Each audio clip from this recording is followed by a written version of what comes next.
Okay fine. মনে করেন suppose আমি এরকম একটা ছবি এখানে নিলাম। এই ছবিটার ডিউরেশন হচ্ছে speed duration, right button click করে এটা একটু জুম করে নেই। রাইট বাটন ক্লিক করে স্পিড ডিউরেশনটা একটু বাড়াই দিলাম। 5 সেকেন্ড আছে, 5 সেকেন্ডের জায়গায় আমি 15 সেকেন্ড করে দেই। 15 সেকেন্ড, দেন ওকে। এই যে এটা 15 সেকেন্ড পর্যন্ত এটা আছে। এখন এটাকে আমি সিলেক্ট করলাম। এটার কিন্তু কোনো অডিও নাই, বিকজ এটা একটা স্টিল পিকচার। তো এখন আমি এটার ইফেক্ট কন্ট্রোলে মোশনে যাব। মোশনে যাওয়ার পরে এই স্কেলটাকে বাড়াই দিব। স্কেলটাকে যদি আমি এইভাবে বাড়াই দিই, এই পজিশন করলাম, আর পজিশনটাকে আমি একদম শুরুর থেকে করলাম। শুরুর থেকে তার মানে এই পজিশন, এই পজিশন। তো এই জিনিসটাই হচ্ছে আমরা কি করলাম, আমরা এটা এই পজিশনটাই ঠেকায় দিলাম। তো আমরা এটাকে না করে আমরা এইটা একদম এই পজিশনে রাখি। বেশি চলে গেল, এই পজিশনে থাক, তার মানে এটা এই জায়গায় আছে। বুঝতে পারছেন? দেন আমি এটাকে পজিশন টাগল করে দিলাম, স্কেলও টাগল করে দিলাম। এইবার দেন এইটা যখন আমার এই পজিশনে আসবে, তখন আমার এই পাশে যে জিনিসটা আছে এই ছবিটা পুরাটাই এই পাশে চলে যাবে। তো আমি এখন এটাকে সরাই দেই।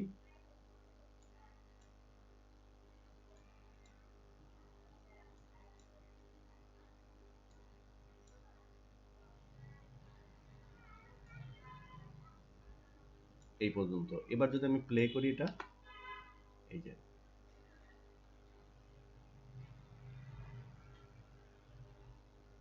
ছবিটা আমার মুভ হচ্ছে। ওকে, এবার মনে করেন সাপোজ আমার এইটা, এখন আমি চাচ্ছি একটা ছবি, ছবি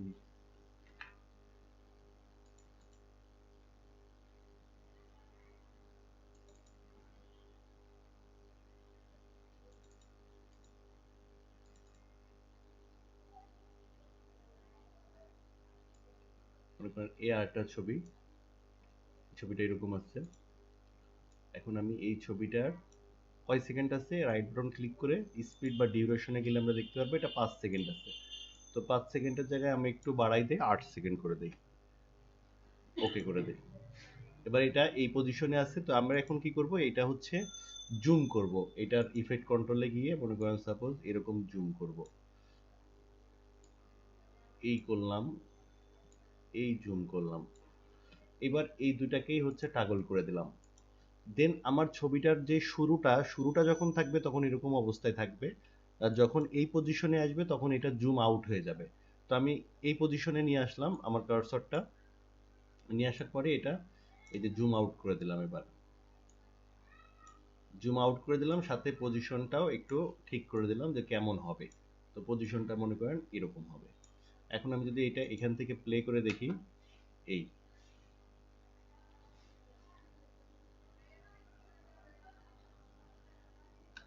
বুঝতে পারছেন, এ একটা গেল। দেন আরেকটাতে আসি।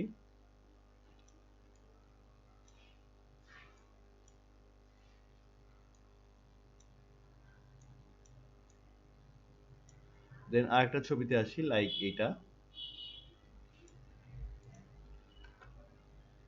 এই যে যখন এই পিনটা এখানে আসলো তখন এটা আমার দেখাচ্ছে। এখন এইটা হচ্ছে আমার ছবি। এখন এটা সিলেক্ট করি, এটা সিলেক্ট করার পরে এটার মোশনটা আমার একটু কমাই দেই, লাইক এই যে এইটা হচ্ছে আমার মোশন, এই পজিশন পর্যন্ত থাকবে। এখন মনে করেন সাপোজ এই ছবিটা আমার এখানে নিচে আছে হচ্ছে রোটেশন। তো এটা আমি জাস্ট রোটেশন চেঞ্জ করব। তো মনে করেন সাপোজ যখন এটা আমার ছবিটা আমার শুরু হবে এই পজিশনে, তখন আমার রোটেশনটা এরকম ভাবে ঘুরে অনেক দূর পর্যন্ত থাকবে। মনে করেন আমি 319 ডিগ্রি পর্যন্ত রেখে দিলাম। ওকে, দেন ট্রাগল করে দিলাম। ট্রাগল করে দেওয়ার পরে এইটা যখন 4 সেকেন্ডে যাবে তখন এই রোটেশনটা আবার ঘুরে জিরোতে চলে আসবে। লাইক এখানে আমি যদি একটা ক্লিক করে জিরো দেই, ইন্টার দেই, এই যে এই পজিশনে আসবে। এখন দেখেন আমি যদি এখান থেকে প্লে করি এটা, এই দেখেন। তো আমরা যদি এখানে কোনো পিএনজি ফাইল ইউজ করি তাহলে সেটা একটা মনে করেন আলপনার মতো লাগবে। তো এইটা একটা ইয়ে আমার। তো এখানে আরেকটা যদি আপনি এখানে ছবি নেন, মনে করেন সাপোজ এইটার উপরে আমি আরেকটা লেয়ার নিলাম, এই যে এরকম।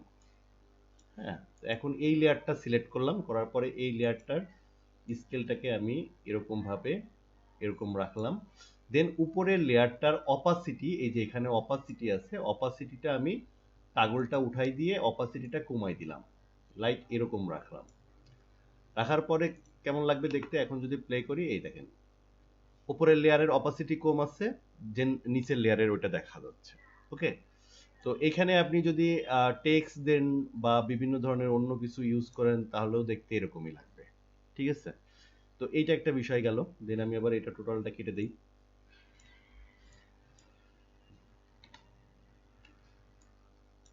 এখন আমি যদি এরকম একটা ছবি নেই,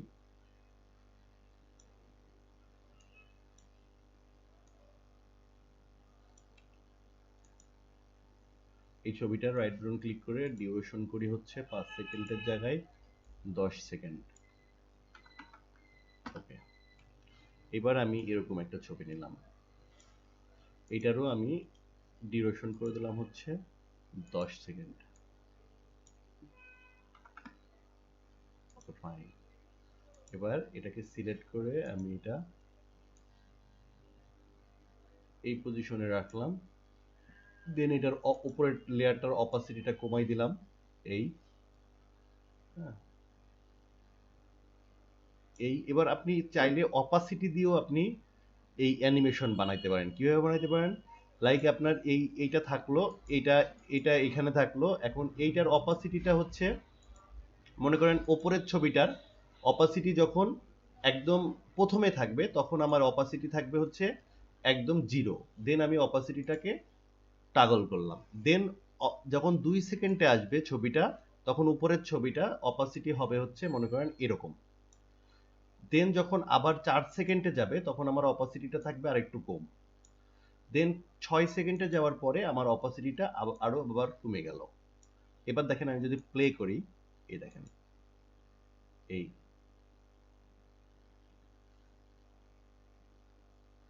বুঝতে পারছেন বিষয়টা। এই ক্রিয়েটিভিটি আনতে হবে এটার এইভাবে, হ্যাঁ, ছোট ছোট কাজ করে। তো এইটা একটা গেল, আমি এই ইফেক্ট কন্ট্রোলের ভিতরের বিষয়গুলো কিন্তু দেখাচ্ছি মূলত। হ্যাঁ, তো এখানে আরেকটা বিষয় গেল। এখন অপাসিটি মানে ওই যে ট্রান্সপারেন্সি, ট্রান্সপারেন্সি যেটা আমরা ফটোশপে কাজ করছি, ঠিক আছে। তো এটা হচ্ছে যখন আমার এখানে এই পজিশনে ছিল তখন আমার অপাসিটি 0%, কিছুই দেখা যাচ্ছে না। যখন আমার 2 আছে তখন অপাসিটি হচ্ছে 43%। আমি যদি দেখেন অপাসিটি গাঢ় করি, এই যে 100% করলে পুরো ছবিটাই চলে আসতেছে। ঠিক আছে, হ্যাঁ আপনি যদি, হ্যাঁ আপনি যদি এটা আবার ঘুরাইতে চান তাহলে দেখেন আমি হচ্ছে এইটা সিলেক্ট করি, এইটা সিলেক্ট করলাম, করার পরে দেন আমি হচ্ছে এই মোশনে এসে রোটেশনটা করলাম কি, এই যে এরকম ভাবে ঘুরাইলাম এই পর্যন্ত। দেন আমি হচ্ছে এখানে টাগল করলাম। দেন আমার এইটা হচ্ছে যখন 6 সেকেন্ডে আসবে তখন আমার রোটেশন আবার 0 হয়ে যায়, এন্টার দিয়ে দেব। এবার যদি আমি প্লে করি, দেখেন এটা ওই যে অপাসিটিরও কাজ করতেছে, রোটেশনেরও কাজ করতেছে, দেখছেন। ডান। এখন মনে করেন যে সেম জিনিসটা যদি আমরা এরকম করতাম, যে এরকম একটা ব্যাকগ্রাউন্ড ছবি নেই,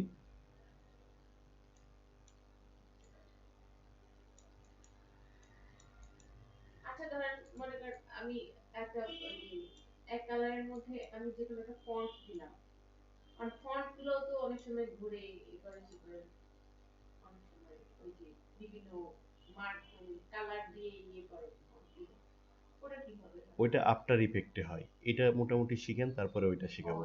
ঠিক আছে, ওই যে যেমন ফন্টে অ্যানিমেশন গুলো যেগুলো হয় আর কি। ঠিক আছে,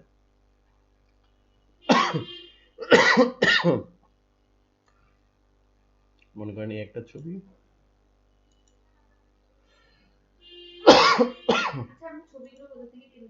হাই হাই সরি। এখন আপনি যদি এটাকে মোশন করেন, এটাকে মোশন করব আমরা হচ্ছে প্রথমে এটার রোটেশন নিব হচ্ছে এরকম ভাবে, রোটেশনটা ঘুরবে। ওকে, এইটা হবে হচ্ছে এই টাগল করলাম, স্কেলটা হচ্ছে আরো ছোট হবে, এই টাগল করলাম, পজিশনও টাগল করলাম, দেন এই লেখাটা যখন 2 সেকেন্ডে আসবে তখন নিচের থেকে উপরের দিকে আসবে। কিভাবে আসবে? লাইক আমি এখন হচ্ছে স্কেলটা বাড়াই দিব, এখন হচ্ছে আমি রোটেশন 0 ডিগ্রি করে দেব, এখন আমি পজিশন আমার মতো করে যে পজিশনটা আমার ভালো লাগে আমি সেই পজিশনে এটাকে বসাবো। দেন আপনি যদি এখন প্রথম থেকে এটাকে প্লে করেন, এই যে বুঝতে পারছেন অ্যানিমেশনটা, এই যে। দেন আবার যদি আপনি চান যে সেম জিনিসটা আবার হইতে হইতে চলে যাবে, তাহলে আপনাকে যেটা করতে হবে সেটা হচ্ছে এইখানে আছে কত 6x172 রোটেশন, এটা আপনাকে লিখে রাখতে হবে। ঠিক আছে, কেন লিখে রাখতে হবে? এই 2 মিনিটের পরে আবার 4 মিনিটে যাওয়ার পরে এই রোটেশন হয়ে যাবে হচ্ছে এরকম, এবং স্কেল হয়ে যাবে তখন এই। এখন যদি প্লে করি তাহলে ওইটা আসবে আবার চলে যাবে। বুঝতে পারছেন বিষয়টা? এই ওকে ফাইন। এখন দেখেন এখানে আরেকটা বিষয় আছে, সেটা হচ্ছে যখন আপনার একটা ছবি আছে এরকম,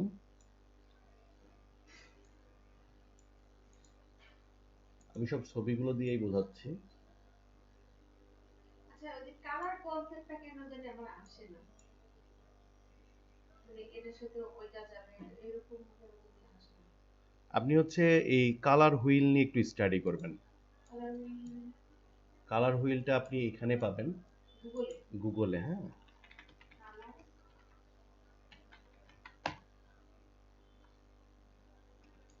কালার হুইল অ্যান্ড মিনিং।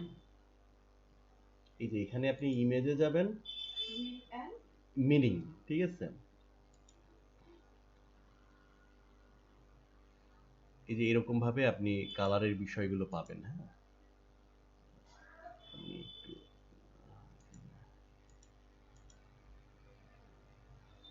যেখানে কালার সাইকোলজিও আছে, এটাকে কালার সাইকোলজি বলে।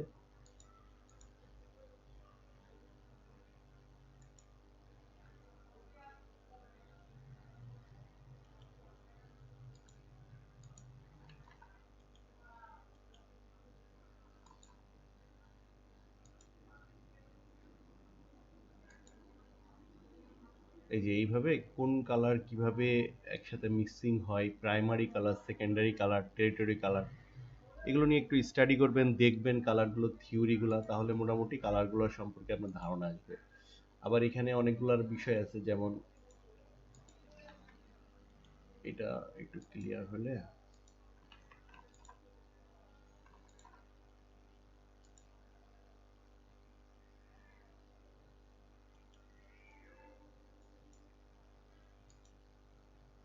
এই দেখেন এই নীল কালার হচ্ছে সাধারণত deep stability, trust, confidence, claim, এরকম টাইপের বিষয়গুলোতে ইউজ করা হয়। রেড এই কালারটা ইউজ করা হয় প্যাশন, এনার্জি, পাওয়ার, ঠিক আছে। এই কালারগুলো ইমোশনাল, লাভ, এইগুলো রয়্যালিটি, পাওয়ার, ঠিক আছে। সাদা কালার সাধারণত পিওর, ইনোসেন্ট, ব্ল্যাক কালার সাধারণত বোল্ড, এরকম ভাবে বিষয়গুলোকে একটু কাজ করবেন, দেখবেন, স্টাডি করে, তাহলে দেখবেন আস্তে আস্তে কালার সম্পর্কে ধারণা চলে আসছে।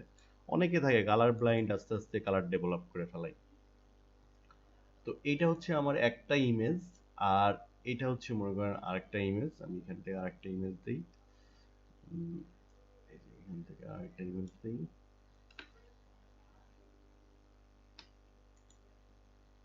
এটা সাইজটা ফিল আপ করে দেই স্ক্রিনের এতদূর। এই এখন দেখেন আমি যখন এইটা প্লে করতেছি, এটা প্লে করলে কি হচ্ছে, এই যে এই পেজ থেকে এই পেজে আসার সাথে সাথে কি হলো, ঠাস করে চলে আসলো, তাই না? তো এর মাঝখানে যেটা আমরা ইউজ করব সেটা হচ্ছে ট্রানজেকশন। ওই যে আমরা ইয়েতে যেটা ইউজ করছি, পাওয়ার পয়েন্টে ট্রানজেকশন ইউজ করছি না? পাওয়ার পয়েন্টে ট্রানজেকশন ইউজ করছেন? মনে করেন সাপোজ আরেকটা ছবি নেই,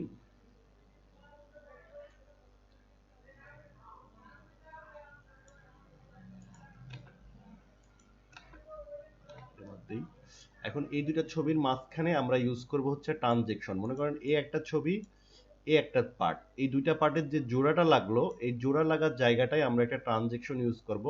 তো ট্রানজেকশন মূলত থাকে হচ্ছে ইফেক্টে, এখানে ইফেক্ট আছে, ইফেক্টের ভিতরে আপনার হচ্ছে ভিডিও ইফেক্ট আছে।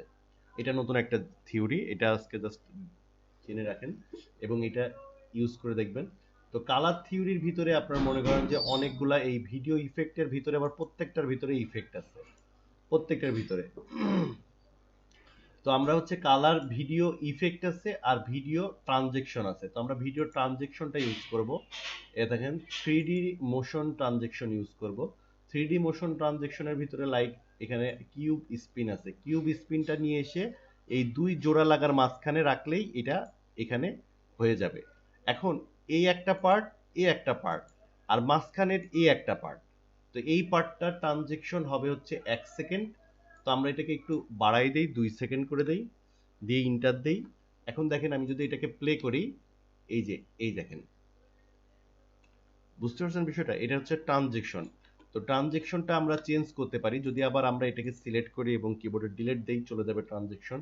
আমরা যদি ফোল্ড আপ ট্রানজেকশন ইউজ করি তাহলে এইটা ফোল্ড আপ আকারে হবে, এই যে এই যে, বুঝতে পারছেন বিষয়টা?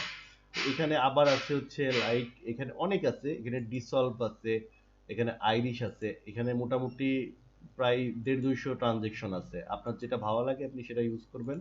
আর এখানে মোটামুটি যেমন এটা আছে হচ্ছে স্লাইড, স্লাইড হচ্ছে ব্যান্ড স্লাইড, ব্যান্ড স্লাইডটা যদি আমরা ইউজ করি, তার আগে এটা ডিলিট করে দিই, এটা ডিলিট করে দিলাম, ব্যান্ড স্লাইডটা ইউজ করি। এবার আমি এটাকে প্লে করি, এই যে,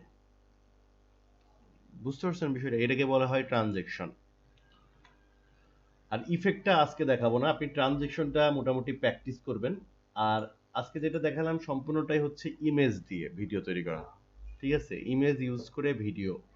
সো আপনি চাইলে একবার প্র্যাকটিস করেন।